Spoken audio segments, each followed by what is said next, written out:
নির্বাচন ফেল করাইছে তারা আজ বিষকে আত্মহত্যা করছে। এই আত্মহত্যার দায় কে নিবে? বিষ পান করে একে একে রাস্তায় ঢলে পড়ছেন শিক্ষার্থীরা। একজন দুজন নয়, দল বেঁধে এভাবে বিষ পান করছেন রাজশাহী মেডিকেল বিশ্ববিদ্যালয়ের অধিভুক্ত রাজশাহী, রংপুর, দিনাজপুর, বগুড়া, সিরাজগঞ্জ সহ বিভিন্ন নার্সিং কলেজের শিক্ষার্থীরা। তবে স্বস্তির বিষয়, এই বিষ আসল বিষ নয়। পরীক্ষার দাবিতে বিরল এ প্রতীকী বিষ পান কর্মসূচি পালন করেছে তারা।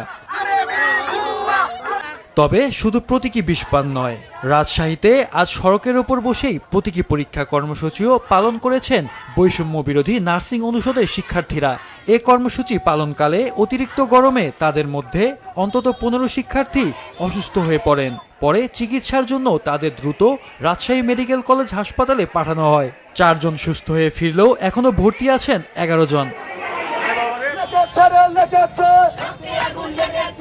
শিক্ষার্থীরা জানান, আজ 2019-20 সেশনের বিএসসি ইন নার্সিং কোর্সের চূড়ান্ত পরীক্ষা হওয়ার কথা ছিল, কিন্তু ষড়যন্ত্র করায় সব পিছিয়ে আছে।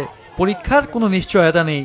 সংশ্লিষ্টদের গাফিলতির কারণে চরম অনিশ্চয়তায় 23টি কলেজের প্রায় 3000 নার্সিং শিক্ষার্থীর ভবিষ্যৎ।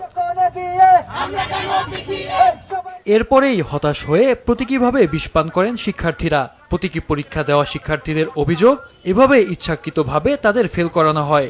আন্দোলনে দাবি আদায় হলেও ফলাফলে প্রভাব বিস্তারের শঙ্কায় তারা আতঙ্কিত। দাবি আদায় না হওয়া পর্যন্ত আন্দোলন চালানোর ঘোষণা দেন নার্সিং শিক্ষার্থীরা।